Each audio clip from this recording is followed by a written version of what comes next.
How did they oppose the message? By many ways. Of them is they tried to convince Abu Talib, and then they tried to block the da'wah indirectly, and then they had a showdown with Abu Talib. What else did they do in order to prevent the prophetic message from being taught to others? The third thing that we'll mention is that they tried to ban the recitation of the Quran in public.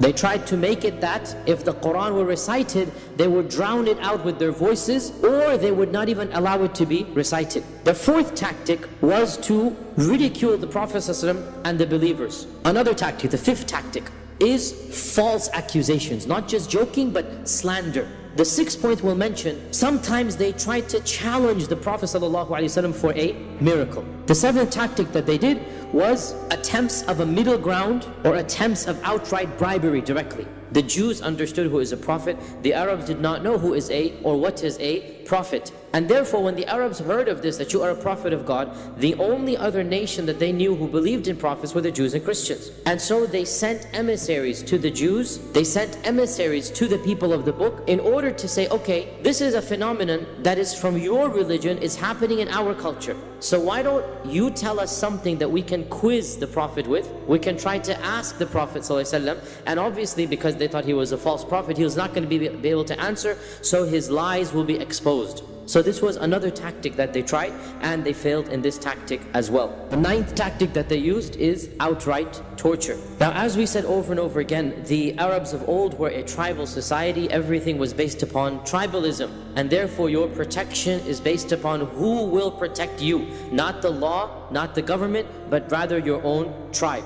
And therefore, those who had tribal bonds, like the Prophet ﷺ, like Abu Bakr, like others, they were somewhat protected, somewhat. However, as we know, many of the earliest converts were from the slaves and the mawali. Sa'id ibn Jubayr asked Ibn Abbas, was the torture really that bad? So Ibn Abbas responded that the believers were tortured in early Islam so severely, and they were starved and they were deprived of water until they could not even sit up out of pain. They would have to be almost semi-conscious on the ground. And until one of them would be told, is Allat and Al-Uzza your God? And they would respond, yes, Allat is my God, yes, Al-Uzza is my God, just to get rid of the torture. In fact, Ibn Abbas says, so much so that if an insect passed by them and they would have been asked, is this insect your God?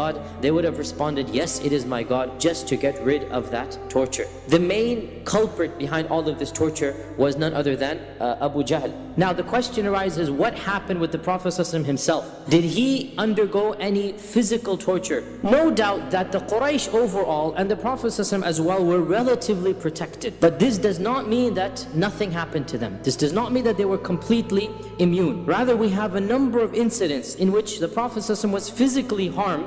Eventually, of course, they talked about assassinating him, and then they had multiple assassination attempts, culminating in the grand assassination attempt that took place the night before the Hijrah. Sometimes Allah subhanahu wa ta'ala in His divine wisdom protected him, and sometimes for wisdom Allah knows he was not protected. There was a time when Abu Jahl was boasting to his peers, to his colleagues in Quraysh, and Abu Jahl said to the people that I swear by Allat and Al-Uzza that if I see this man again, one more time, the Prophet ﷺ, I am going to put my foot on his neck, meaning when he's in sajda, and I'm going to throw sand onto him. And the Prophet ﷺ came that day, Abu Hurairah narrated, and he started praying. And when the Prophet ﷺ went into sajda, Abu Jahl came forward trying to or attempting to put his foot on the neck of the Prophet ﷺ. But before he got to him, the people around him saw that he turned backwards. He started walking backwards, and he started pushing with his hands away, and they couldn't see what was happening. And when he returned back, they said, what happened? What happened to your threat? Why did you walk away? We saw you putting your hand out. And so Abu Jahl said that I saw between me and him a pit of fire, and there were wings hovering above that fire. When the Prophet ﷺ finished, he told the Muslims that this fire was brought by the angels. The wings were those of the angels. And had he taken one step closer, the angels would have shredded him, basically to bits and shreds. They would have shredded him into bits. It is also narrated, Urwa ibn Zubayr asked Abdullah ibn Amr ibn al-As, tell me the worst thing that you saw happen to the Prophet ﷺ in Mecca. So Abdullah ibn Amr narrates what he saw. And he says, once the Prophet ﷺ was praying next to the Kaaba, when Uqba ibn Abi Mu'ayt came from behind him, and he took off his thawb, his garment, could have been like a type of shawl, and he threw it around his neck, the Prophet ﷺ's neck, and began to choke him. And the Prophet ﷺ was struggling with that choking, and the people did not intervene at all. Until finally Abu Bakr was told that your companion is being tortured. And so he rushed to the masjid and he began beating up from behind now, because now the process is being choked from behind. And so he attacked Uqba and he said to him, أَتَقْتُلُونَ رَجُلًا أَنْ يَقُولَ رَبِّيَ اللَّهِ? Are you going to kill a person just because he says, my Lord is God, my Lord is Allah? And there are other examples of this nature where they physically harmed him. Sometimes the harm was not physical but rather emotional. So Ibn Mas'ud said that once the Prophet ﷺ was praying again in front of the Kaaba, when Abu Jahl and a group of his ilk, of his peers, were sitting around each other, and the day before a camel had just been sacrificed. So Abu Jahl said, who amongst you will go to the carcass of that camel? There is a dump area outside Mecca. There's an area where you would throw your trash. So who will go to the carcass of that camel and bring the entrail, the intestine, the guts, that which nobody's going to eat, it's been thrown away. Bring that and throw it on the back of the Prophet of Muhammad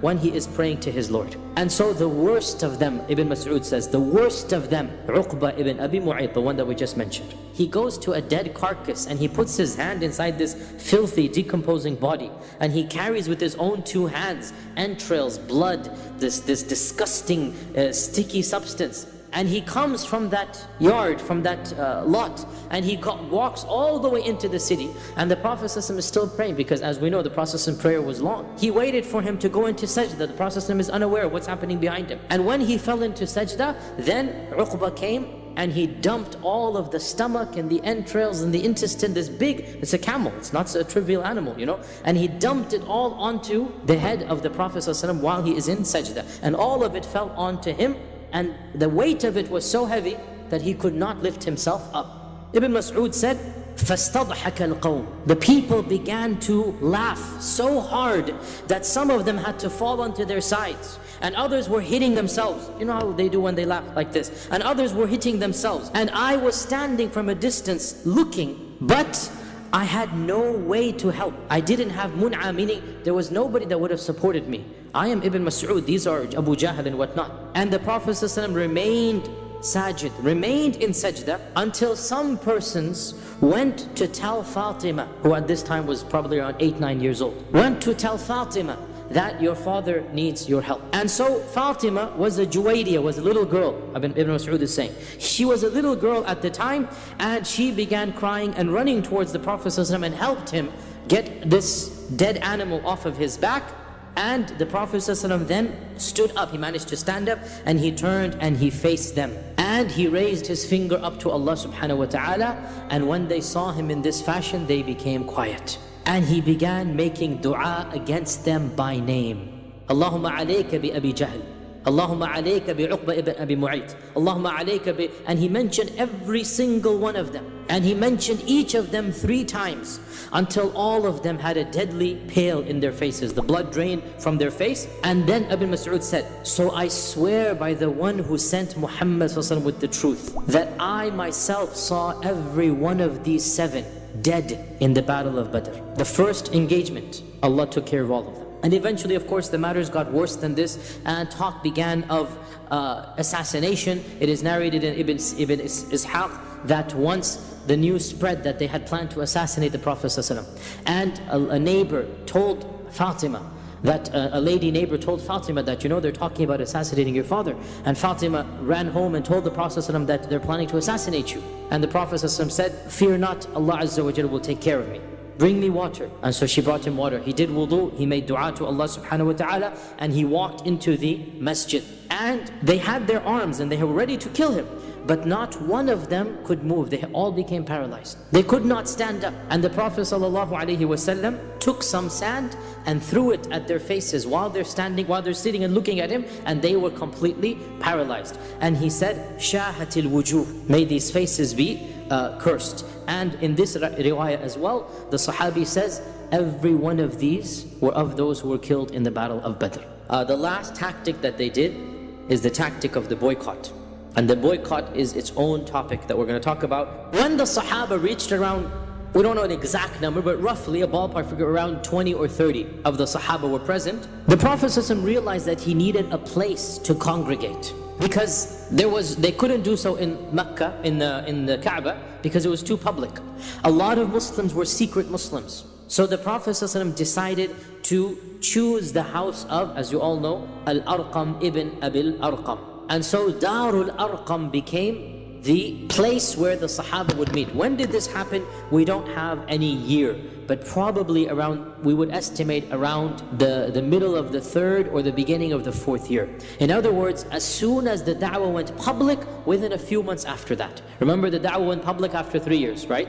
After 3 years, when the da'wah becomes public, all of this persecution begins. The Prophet ﷺ needs a place, so he chooses the house of Al-Arqam.